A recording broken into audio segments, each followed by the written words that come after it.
Today on the Hoops FERRO podcast, Damian Lillard is still a Portland Trailblazer for now. Could things change as training camp nears? And have other teams in the Eastern Conference emerge to land the future first ballot Hall of Famer?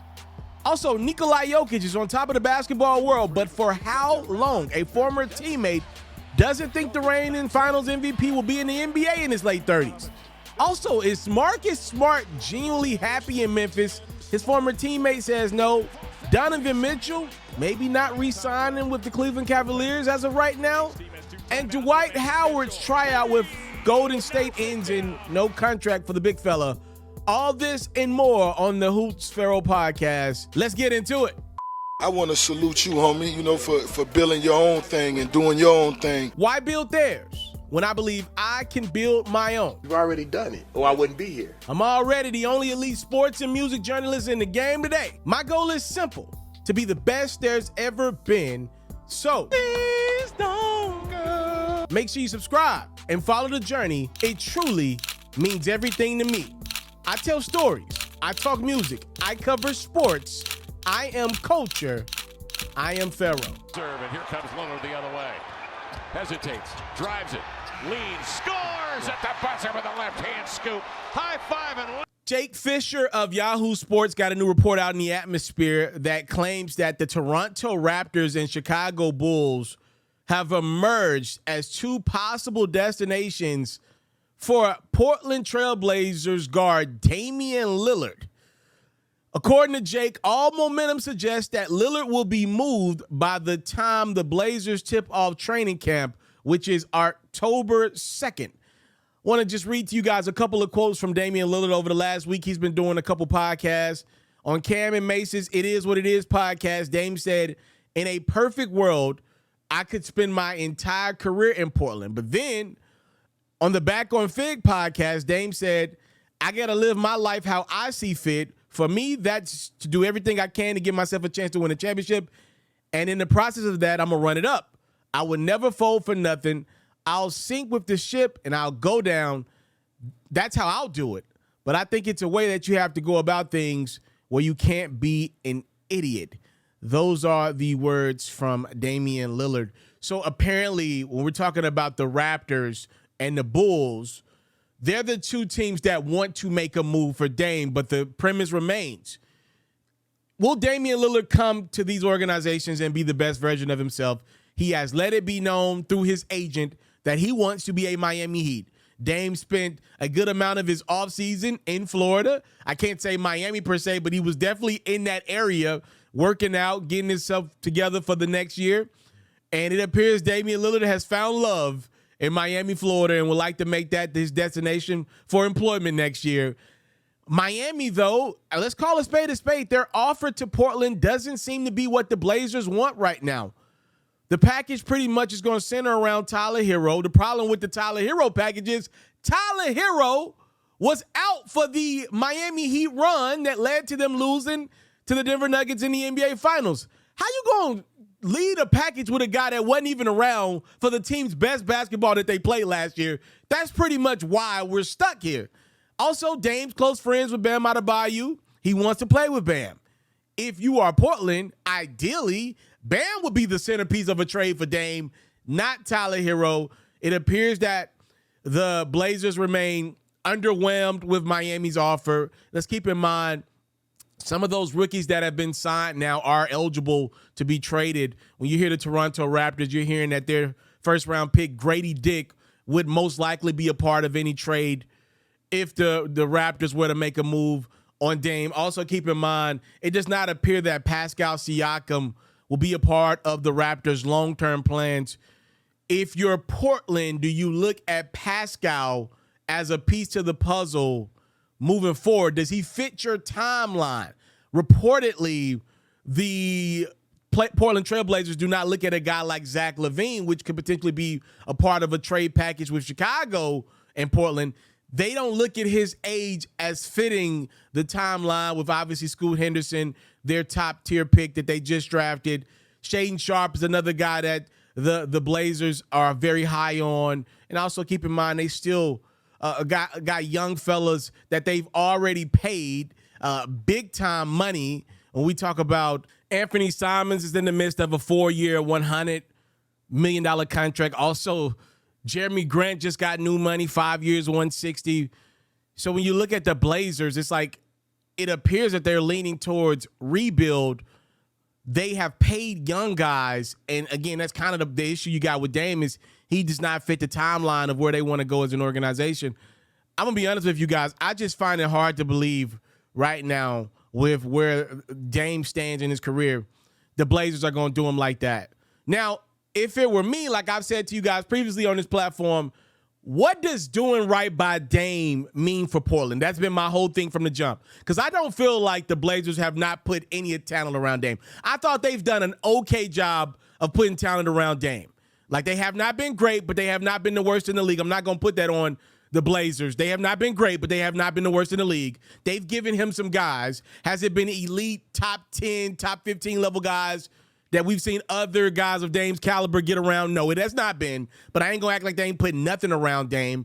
The problem is like, because Dame never delivered on a championship, and his claim to fame with Portland has been some great statistical years, some great scoring nights, and one Western Conference Finals run in which they got swept by Golden State in.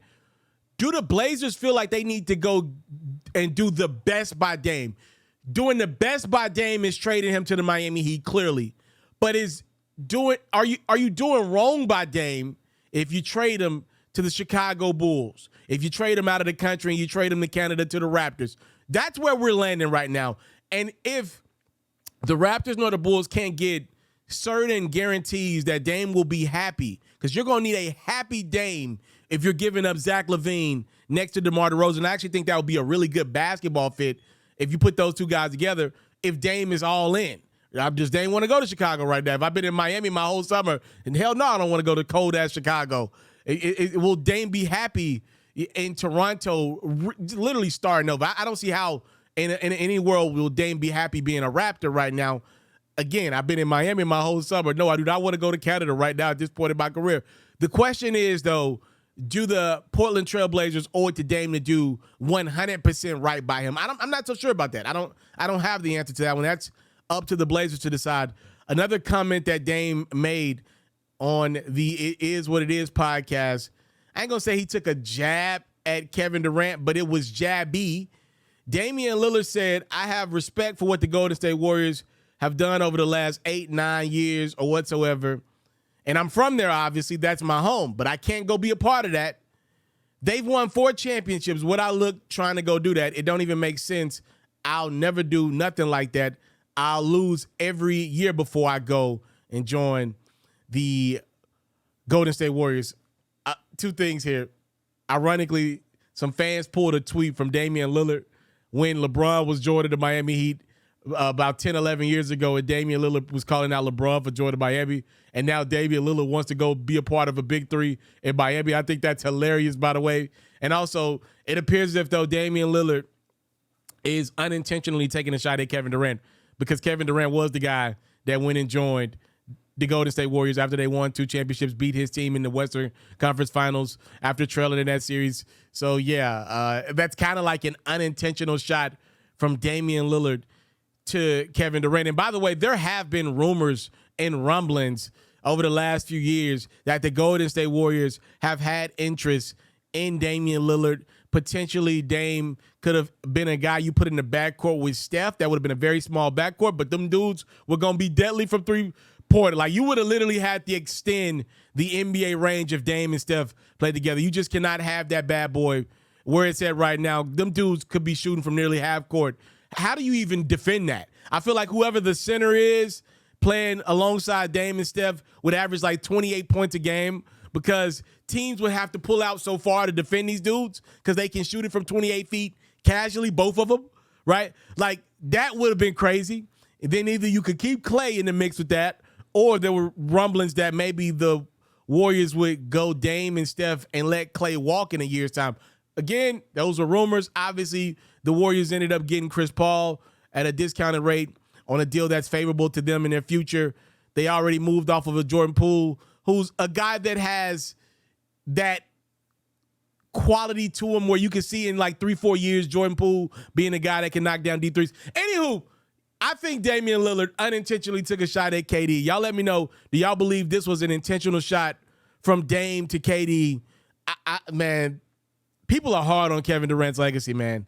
People are very hard on Kevin Durant's legacy. And I do believe there's a world where KD could be like, Dame, I hear you saying you would never join the Warriors, but I am watching you trying to unbalance the league. Right now, the league, for the most part, is at 2 stars. And if Dame joins Miami, which I don't feel like that's the same as anywhere near KD joining the Warriors or even anywhere near LeBron joining Miami, because again, at the end of the day, I felt like KD and LeBron's goals were to stack the decks and make sure, not only with them being top 5 players, that they play with another top 5 player, and they wanted to have more all-stars than everybody else, right? Like in KD's situation, he wanted to have 4 all-stars in the era of big threes. And then in LeBron's case, he wanted to have 3 all-stars when it was big twos back then. Now it's kind of back to the big 2 with the NBA salary caps and how everything's been restructured with the CBA.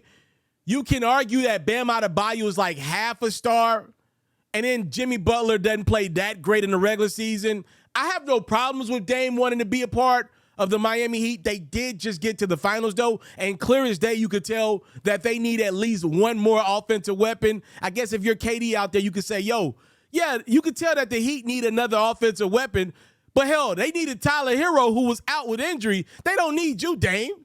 They don't need Damian Lillard. I mean, that you could argue maybe that's stacking the deck to some in the era of big twos that I think we're in right now. Let me know what your thoughts on Damian Lillard kind of jabbing KD and his decision to join Golden State back in 2016. Jokic. Jokic backs up for the win. Yes! Nikola Jokic buries it. Oh my gosh! Austin Rivers was a guest on the Bill Simmons podcast recently, and clearly Rivers does not think Nikola Jokic will play into his late 30s. Bill Simmons asked Austin straight up and down, how long do you see Jokic playing? Do you see him being one of those guys who's like 39 and just kind of holding on? And Austin Rivers immediately shook his head no and said there's no chance. He said, I have him playing another 5 or 6 years. I don't think he really gives a crap about the American pop culture and trends like fame and relevance. Those things just don't interest him, like really deep to the core. And the things that do interest him aren't those things. I tend to agree with Austin. Obviously, Austin played with Jokic, so you should take his word over mine. But my thoughts are simple. If you have been watching Nikola at all this offseason, you know he has been having the time of his life with his brothers and his family back in Serbia. And I just want to send this message out there to all the other NBA all-stars and top-tier guys, anybody that has interest in winning a championship in the NBA. Nikola Jokic, when he plays in the NBA, looks stressed.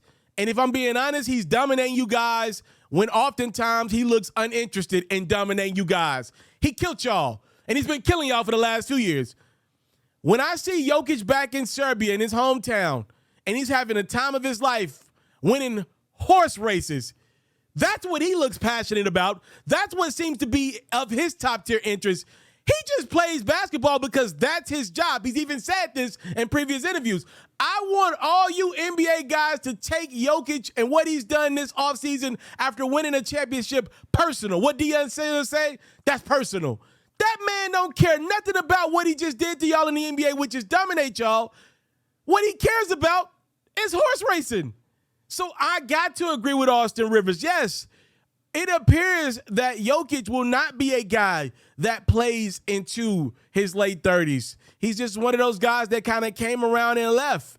We have not had many guys willingly leave the NBA on their own in their prime. It appears that Jokic may be heading that way. I also can see a world where Jokic kind of just like falls off in 3-4 years, like dominates the league for another 3-4 years, obviously put himself in that conversation of top 20 players ever, and then just walks away.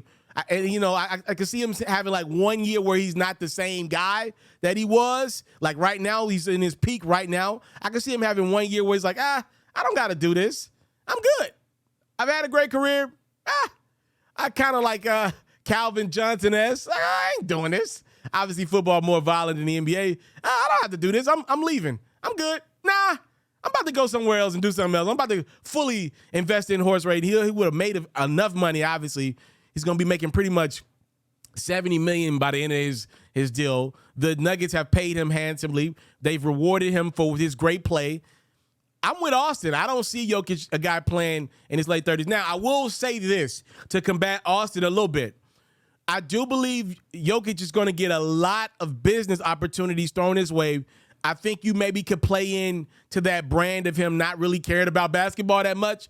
And maybe we see that in some commercials and kind of play off that brand. Again, this dude is the finals MVP. Denver was against the Lakers in the Western Conference Finals. Obviously, LeBron, AD, big brands in the NBA. And then, then Jokic and the Nuggets really dominated him in the finals against Miami. So I do believe there is a world where Jokic starts to see some new revenue come in and it makes him care about that bottom line. If you remember Giannis 3-4 years ago, he was kind of along that same premise of, I just want to win. It's cool. Winning is great. I love that I'm able to do that. And then, when that money started coming in, that those brand sponsorships, and then, he started getting signature shoes, you can now see Giannis start to care a little bit more about the business side of the NBA. I'm going to do a pod on him at some point this week as well in his future. Yeah, I can see that happening. But as of right now, I'm with Austin. I don't see Jokic playing into his late 30s. Into Tatum. Tatum falls down. Throws it ahead. Schroeder. Schroeder to Smart. Three-pointer. Bang! Bang! He ties the game at the buzzer. Evan Fournier inexplicably doubled Tatum, which set upon the chain. Well, congratulations to Marcus Smart. He recently got married. He's had himself a heck of an offseason. Outside of his marriage, Marcus was traded from the team that drafted him, the Boston Celtics, to the Memphis Grizzlies, and which he'll now pair with Jaren Jackson. We now got the reigning 2 Defensive Player of the Years on the same squad. After Jaylen Brown posted picture with his guy Marcus Smart on his day, Jaylen said, "My brother for life." How about Jaren Jackson trolling Jaylen? And he said, he's my brother now. I like that smoke there, Jaren. And I like Jaylen Brown giving me a little smoke back to Jaren Jackson. He said, cap to Jaren. He don't even mess with y'all. Obviously, this is problematic because Jaren Jackson ain't played a game with Marcus yet. And obviously, Jaylen Brown and Marcus have pretty much played their entire careers together. So it's kind of like, if I'm Jaren Jackson, like, what do you know? Are you speaking for Marcus Smart, or are you just trolling me back because I trolled you? Is there a world where Marcus Smart told Jaylen Brown, I really don't want to be a part of the Memphis Grizzlies? I hope that's not the case. Y'all know I'm from Memphis, though I am a diehard Lakers fan. I am from Memphis, and I want to see my home squad Grizzlies do well. I'm just thinking to myself, man, if Marcus is all in on being on a part of that Memphis Grizzlies culture, you are talking about probably one of the best, hardest working defenses in quite some time once Ja Morant comes back from suspension. I mean, this is a team in this modern day of basketball where teams are averaging 108, 110 points a game. There's a world where the Grizzlies could hold teams to around 87 and 93 points a game. That sounds crazy, right? But yeah, I do believe there is a world where Memphis can stifle teams, in the late 80s, top of the 90s. And, and it's a lot of their games, they already want to slow it down, when it's late in games. Obviously, Memphis wants to run and blow you out as much as possible. But late in games, they've been one of the worst fourth quarter teams over the last couple years. They slow it down a lot, right? So you're talking about games that are going to get in the 80s and 90s. Hopefully, Steven Adams comes back ready to ball. You got bangers on Memphis. Again, like I said, Jaren Jackson, reigning Defensive Player of the Year. If he gets another one, he's going to be eligible for a lot of money. Marcus won it the year before that. These are two guys that can defend at exceptional levels, one on the perimeter, one down low. This Grizzlies squad, man, if Marcus is invested, hopefully Jaylen's role, they can be very, very tough to beat. And I would love to see a Memphis-Boston finals. I'm just calling a spade a spade. I think that would be quite the show. I think that could be the start of something special. A lot of young stars on both sides. Ironically, you could argue that Jason Tatum and Ja Morant are the 2 best American-born stars in the NBA. So obviously from a marketing perspective, that's gold. Wasn't it the Boston Celtics that Ja Morant said last year, I'm not worried about nobody in the West, but I am worried about Boston? That's who I'm looking at. He said, we good in the West, right? And then everything kind of went to hell for Memphis. So, yes, hopefully there's something here to this rivalry between Jaylen Brown and Jaren Jackson as they troll each other on social media. Time to do that with 4 seconds. Here we go. He missed it. Missed it! Donovan Mitchell! Cleveland Cavaliers star Donovan Mitchell is not expected to sign a contract extension this summer, according to ESPN's own Brian Windhorst. Let's keep in mind, Donovan still got 3 years left on his deal. He's got a player option on the last year, 25-26. According to Brian, apparently there had been some pressure from Donovan's camp to get a deal done with Cleveland this offseason. And it's not out of the realm. We've seen guys like Karl Anthony Towns, who's had multiple years left on his deal, get another extension with Minnesota of recent.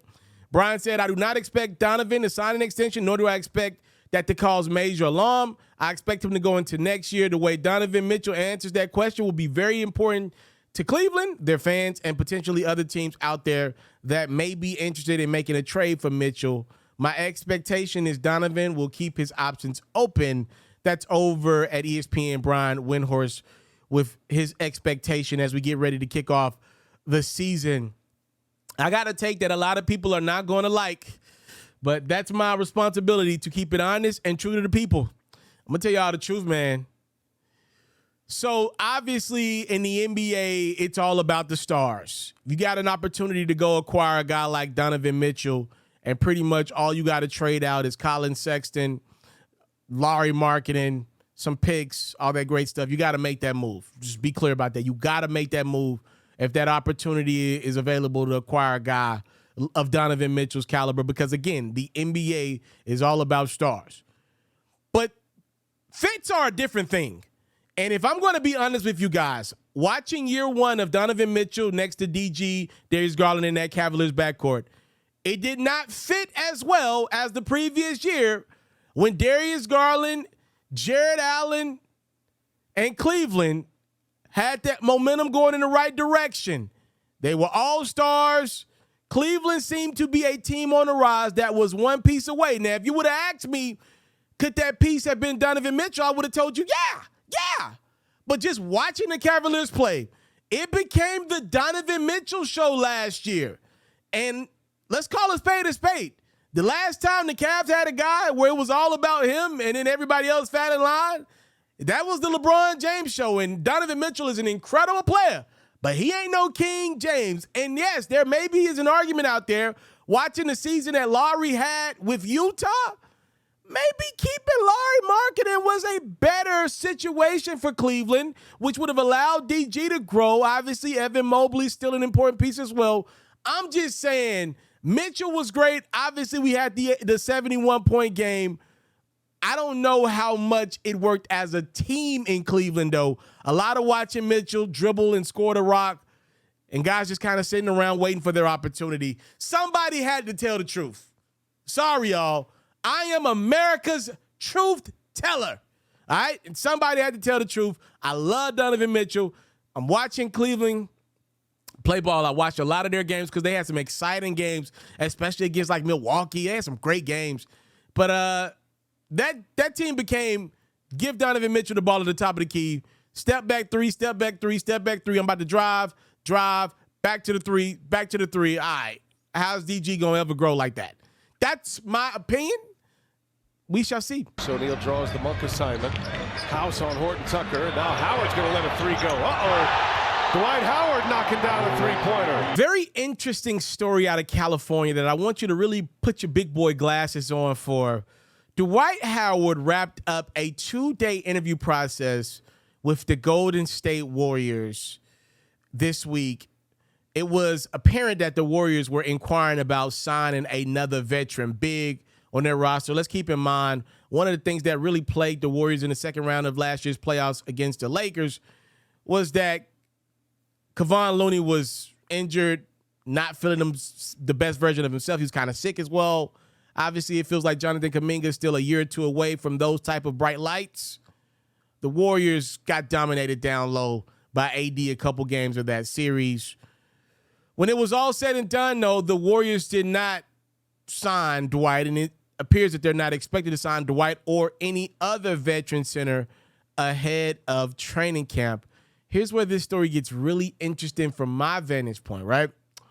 It leaked out that Dwight, after his interview with the Warriors, was heading to Los Angeles to work out with Draymond Green. I think Chris Paul and DeMar DeRozan were a part of these workouts as well. I think they were playing football, right? And Draymond tweeted something very interesting that I want you to kind of hold on to with this story because I got a hot take. Draymond said, one day, everything won't leak. One day, but one day, everything won't leak. I have a dream. He was responding to the reporter that found out that Dwight was going to work out with Chris and Draymond and DeMar. And by the way, they did work out together. So this reporter clearly had some intel.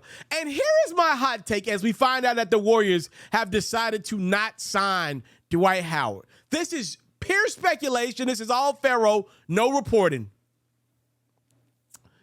Do y'all believe there's a world that exists where the Golden State Warriors found out that Dwight or somebody in Dwight's camp leaked out that not only did he meet with the Golden State Warriors for a couple days, but also that he was leaving that interview and going to LA to work out with Dre and Chris. And the Warriors just kind of looked around and said, look, we were putting you to a test, Dwight, to make sure that nothing leaked out about your workout and definitely about us meeting with you, potentially bringing you in. Because if you're Dwight's camp, you obviously know why they would want this information to leak out. I'm not saying that they did leak out the information about Dwight potentially having an opportunity with Golden State. Obviously, Dwight's agent and his team's responsibility is to create as many opportunities for him as possible, being a year removed from the league. Obviously, with how the Lakers situation ended. Remember the little fight he had with AD and all that good stuff. So I'm just throwing it out there. Is there a world where the Warriors were like, nah, we thinking about it. You had one job. Keep this internal. We don't believe you could do that. You ain't going to do nothing but be leaking stuff out all season about us when things are not going well. Because if I'm still looking at Dwight's frame, let's keep in mind, Dwight Howard, you could argue, was the last guy to really give it to Nikola Jokic. If you remember back in the bubble, 2020, the Lakers took care of the Nuggets easily. That was the last time Denver was at 100%. Obviously, Jamal Murray the following year goes down with the torn ACL. You know, you had injuries to Michael Porter Jr. as well. Now, the next time around, the Nuggets win. So if you really look back, the last time the Nuggets were stifled at full strength was when Dwight decided to lock up Jokic. And obviously, he didn't go out there and drop 30 on Jokic. And Jokic still put up some decent numbers. But Dwight definitely made him frustrated. It's because he's one of the greatest athletic specimens of all time. So what I am saying is Dwight, to me, physically still looks the part of a guy that deserves to be in the NBA. To me, the three greatest athletes I've seen in the NBA of this generation, number one is LeBron, number two is Russell Westbrook, and number three, watch this, is Dwight Howard. So I'm just throwing it out there. Is there a scenario in which the Warriors said, man, it would be cool to bring in Dwight. Would he help? Yes. But all this leaking stuff out, nah, that ain't how we do it here in San Francisco. That ain't our style. We're blaming his camp on that, and we're good. I don't know. I don't know what Draymond was alluding to. I'm just putting it out in the atmosphere. I want to thank you guys so much for tuning in to episode 5 of the Hoops FERRO podcast. It was a pleasure to have you around. If you stayed to this point, you truly rock out with your boy. And for that, I am forever grateful. Y'all see what we kind of growing here. I cannot wait till the NBA season starts and I start implementing highlights to this bad boy. It's going to be fun. It's going to be really fun. I'm going to be tired, but it's going to be a lot of fun. Thank y'all so much for tuning in to the Hoops FERRO podcast. Please, if you enjoyed the great quality content, make sure you subscribe to the channel for more of your boy, because more of your boy is coming. All right? Time, love, and support. It's what I'll never take for granted. I'm out.